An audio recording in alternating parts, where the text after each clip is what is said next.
Ich möchte jetzt um absolute Ruhe bitten, denn in schwerer Arbeit ist es mir gelungen, unter alkoholischen Bedingungen diesen Text auf Kölsch zu übersetzen. Und er geht folgendermaßen. Es spielte sich ab im Agnesveedel im Balthasar.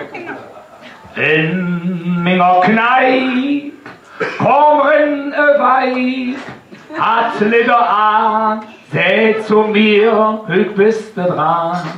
Und ich hab mir gedacht, wie überstehst du die Nacht? Im Zimmer saß sie, das Licht blieb aus, springende Bett, trägt die Schuhe heraus. Und ich hab mir gedacht, wie überstehst du die Nacht? Das schaffst du schon. Und wie der Morgen graute, da graute durch mir Plastikbrüste laufen für der Badezimmertür. An der Wand hingen Perück, im Aquarium Wimper und Zähn. Und ich wusste genau, ich hatte Helmut in der Hand.